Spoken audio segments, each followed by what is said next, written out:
you ever noticed how the news or even a newspaper can switch from one topic to another just in the blink of an eye?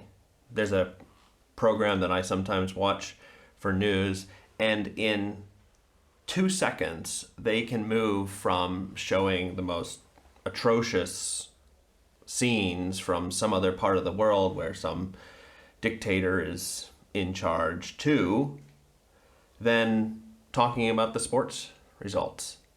And they are there, they've made that move in 3 seconds. Now, I get it, they don't have lots of time, but even if they did, they probably still would do it.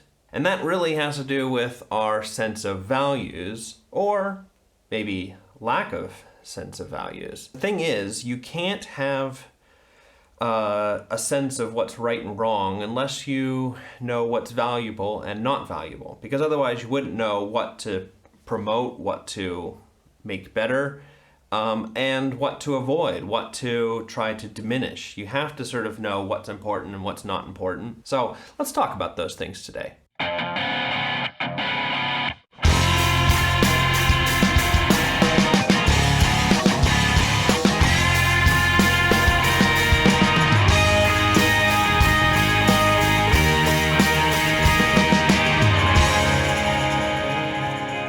Hey everybody, I'm Michael Stewart Robb. This is the Sanctus Forum. It's an initiative of the Sanctus Institute, which is a nonprofit in Europe, and I'm based here in Munich, Germany. I don't know that I've said that very much or very often, but that's what we do here, and we do a commentary on a book, as exciting as that is, but it is a good book, The Divine Conspiracy by Dallas Willard. It's the sort of book that you should read as early as possible in your life, because it's one of those books that's a life book, and it's been a life book for me, and if you've been watching the previous videos, then you know that. We are in the first chapter, so not much has happened so far, and there is a lot to go. Look at that. You can see the thickness here. In this first section of the first chapter, first 11 pages or so, which is kind of different from the book as a whole, Dallas is trying to sort of set the scene. And this section here we're reading today is merely academic. And it starts with a story. A French novelist, Paul Bourget, wrote a novel called The Disciple. I haven't read it. Maybe I should. But apparently it's about a sort of intellectual philosopher in Paris who is kind of caught up in ideas and thought and all of that. And then all of a sudden he's called in, I guess here is summoned to a criminal inquest because a person is awaiting trial for murder, and this person has taken his ideas and put them into action. And there's this sort of sense of like, well, how could a guy who is just dealing with ideas be called to account for things that really happen in the world? And Dallas's statement here is this could have been the epitaph for the whole book. He says, the world as well as individual events ride upon the waters of an ideational sea. So it's like what happens in our world really depends on what people are thinking and the sort of thoughts that are in other people's heads, as well as, even more importantly, the sorts of thoughts that are in our heads. Actually, our thoughts aren't in our heads, so I should be careful about that. In our minds, the thoughts in our minds. Now, the key word for this whole section, in fact, you can even draw a line there after the first two paragraphs where he's talking about Paul Bourget.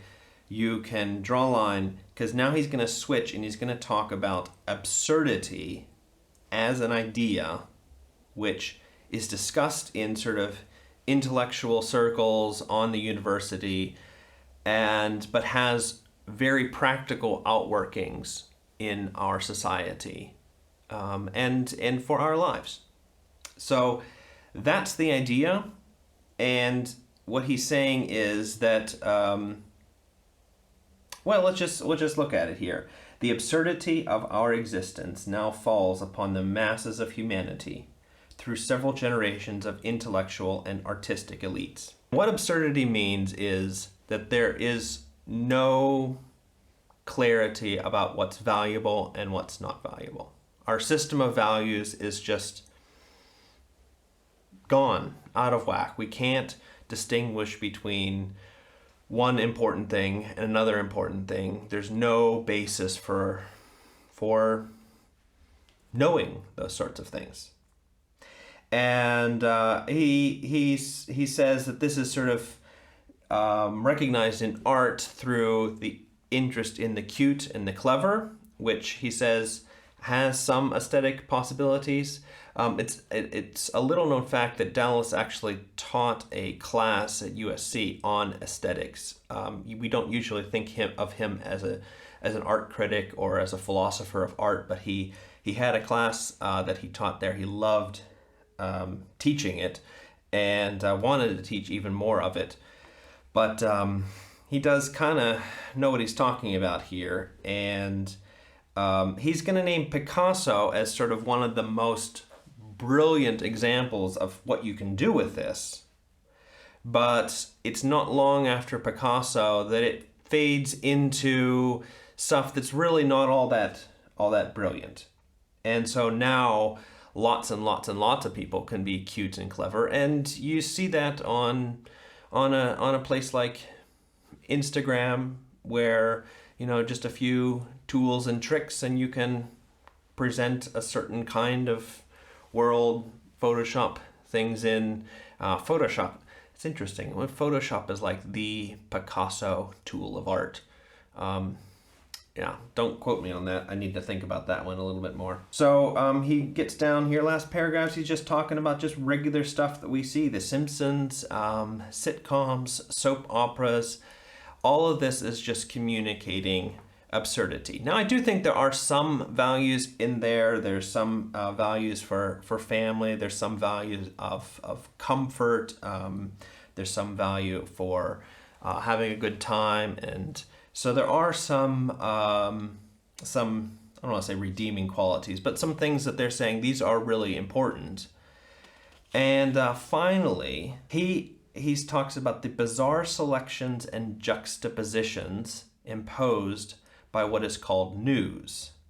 And juxtaposition means two things are just sort of slammed right beside each other. And that's what I was talking about at the beginning, this idea that you go from viewing atrocities to viewing the sports results, and there's no real distinguishing between, well, what here is valuable, what's not valuable. And all of that communicates to us a sense of, well, who knows? Who knows what's good and what's not good? And therefore, it's going to be rather difficult to build a basis of ethics, moral understanding in a world where we don't really know what's of value. Well, kind of a deep one today. Thanks for watching. Thanks for liking, subscribing. You know the spiel. Go over to Sanctus.Institute if you haven't yet and sign up for the almost monthly newsletter.